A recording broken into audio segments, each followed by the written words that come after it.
नमस्कार, मैं मोहम्मद जावेद। आप देख रहे हैं न्यूज़ 20 गुरुग्राम।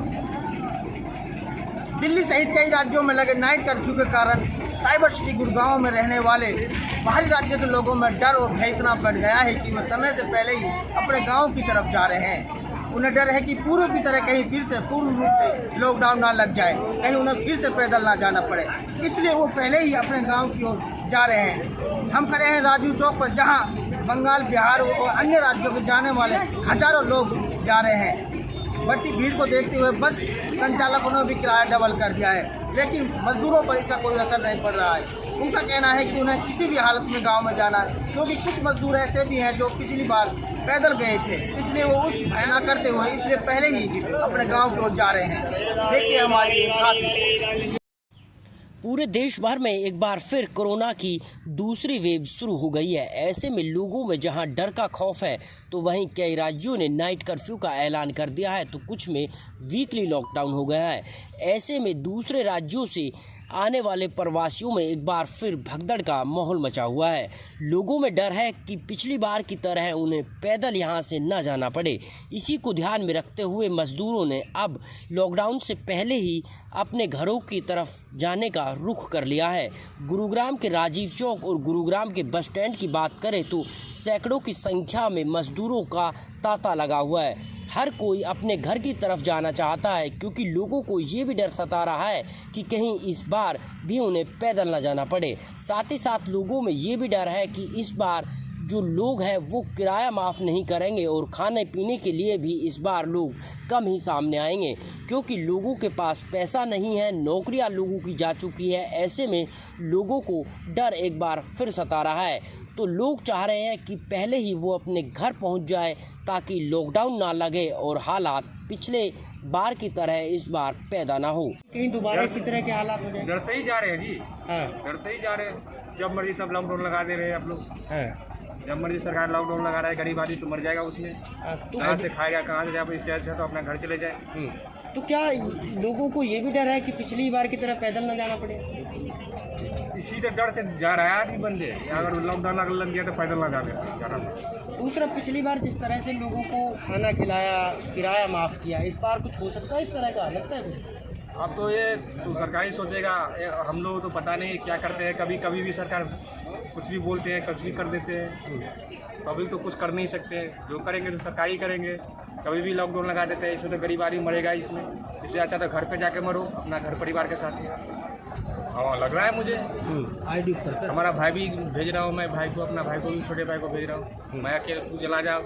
अकेला रहूँगा तो मैं किसी भी तरह आ जाऊँगा। इसी चक्कर में तो भाई लोग को 2 भाई जाए भेज रहा हूँ मैं। इसको तू चला जा, 3 आदमी तक नहीं जा पाएगा। अकेला रहूँगा, चला जाऊँगा मैं कहीं किसी भी तरह। बढ़ा दिया 2000 रुपये किराया बढ़ा दिया है, डबल कर दिया है सीधा, 1000 से 2000 कर दिया है। ये तो गरीब आदमी मरेगा ही मरेगा। कहाँ से देगा 2000 रुपया? और दे भी देगा तो फिर खाएगा क्या? ठीक।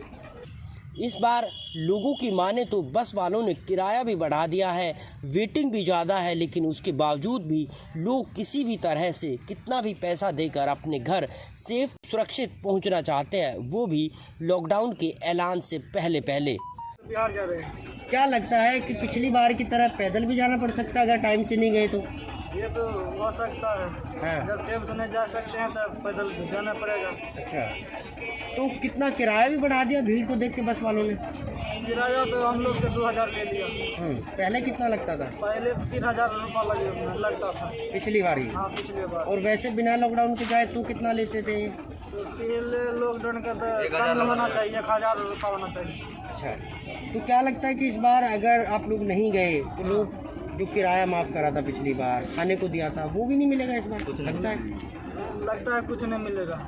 इसी डर से जा रहे हो? इसी डर से हम लोग बिहार जा रहे हैं। ठीक। अगर इसी तरह से हालात बनते रहे और लोग इसी तरह से कूच करते रहे, ऐसा माना जा रहा है कि इस बार लोगों के काम धंधों के साथ साथ व्यापार, बिजनेस, तमाम चीज़ें ठप हो सकती है। लोगों को इस बार लग रहा है कि लॉकडाउन का ऐलान हो या ना हो, लेकिन जिस तरह से कोरोना के मामले लगातार बढ़ रहे हैं, उससे लोगों की आमदनी के साथ साथ नौकरी पर भी अब मंडराने लगा है। देखिए, बीजेपी सरकार जुमला सरकार है और हर चीज़ में फेल हो चुकी है। जैसा कि आपको पता है कि 6 साल हो गए एक भी हॉस्पिटल क्या गुड़गांव शहर के अंदर बना है? सिर्फ घोषणाएं हैं। सिविल हॉस्पिटल पुराना बंद कर दिया कि वह 500 बेड का बनेगा, वो कब तैयार होगा ये तो वही जाने। मैं तो बीजेपी वालों से भी गुजारिश करता हूँ, ये समय हमें राजनीति करने का नहीं है और आप तुरंत प्रभाव से लोगों को राहत प्रदान करें। जितने भी सरकारी हॉस्पिटल, सरकारी इनकी संपत्तियाँ हैं, स्कूल लगाइए या आप सरकारी कॉलेज है, धर्मशालाएँ हैं या जितने भी प्राइवेट हॉस्पिटल है, इनको सरकार अपने अधीन करके और बेडों का इंतजाम करें ताकि लोगों को जल्द से जल्द राहत मिले। जिस तरह से प्रवासी मजदूर लगातार अपने घर की तरफ कूच कर रहे हैं और मजदूरों को डर सता रहा है कि इस बार जिस तेजी के साथ मरीज आ रहे हैं उससे ना तो इनका इलाज संभव हो पाएगा और ना ही मदद के लिए कोई आगे आएगा, तो लोग ये भी कहते नजर आए कि जब मरना ही है तो अपनों के बीच जाकर मरे और अपने घर जाकर मरे, क्योंकि यहाँ जिस तरह से हालात बिगड़ रहे हैं उससे ना केवल मजदूरों में बल्कि अब जिन लोगों की कंपनियाँ थी, उद्योग थे या बिजनेसमैन थे, उनको भी अब अपने बिजनेस का डर सता रहा है। ऐसे में सरकार को कुछ ठोस फैसले लेने पड़ेंगे, कुछ ठोस आश्वासन मजदूरों के साथ साथ व्यापारियों को भी देना होगा ताकि इस बार पिछली बार की तरह नुकसान ज़्यादा ना हो और लोगों में अफरा तफरी का माहौल ज़्यादा ना मचे। इस मुद्दे को लेकर विपक्ष ने भी अब सरकार पर निशाना साधना शुरू कर दिया है। विपक्षी नेताओं की माने तो सरकार को राजनीति छोड़कर कोरोना पर कंट्रोल पाना होगा और लोगों को आश्वासन के साथ साथ ठोस भरोसे भी देने होंगे ताकि लोगों का नुकसान ना हो, प्रवासी मजदूर अपने घरों की तरफ ना लौटे और लोगों का बिजनेस ठप ना हो सके। देखिए, कोरोना की महामारी आए हुए आपको पता पिछले साल से चल रही है, तो क्या एक साल के अंदर सरकार ने लॉकडाउन या नाइट कर्फ्यू के अलावा कितनी सुविधाएं दी है। मैं तो अपने शहर की बात करता हूँ कि अपने शहर में सरकार ने सुविधाओं को बढ़ाने के लिए क्या किया आज तक। मैं आपसे भी ये सवाल पूछना चाहता हूँ, मीडिया अपने पत्रकार बंधुओं से, कि क्या सरकार ने जो कहा है वो किया है? आज बेडों की क्या व्यवस्था है शहर में? तराही तराही मची हुई है। आप चारों तरफ देखिए, हमारे पास लोगों के फ़ोन आते हैं, बहुत लोगों के, कि जी बेड नहीं मिल रहा, आप कुछ हमें उपलब्ध कराइए। लेकिन आज पोजीशन बहुत ज़्यादा ख़राब है और भयानक है। मैं फिर गुजारिश करता हूँ, ये समय राजनीति करने का नहीं है, हमें एकजुट होकर इस कोरोना जैसी महामारी से निपटना है।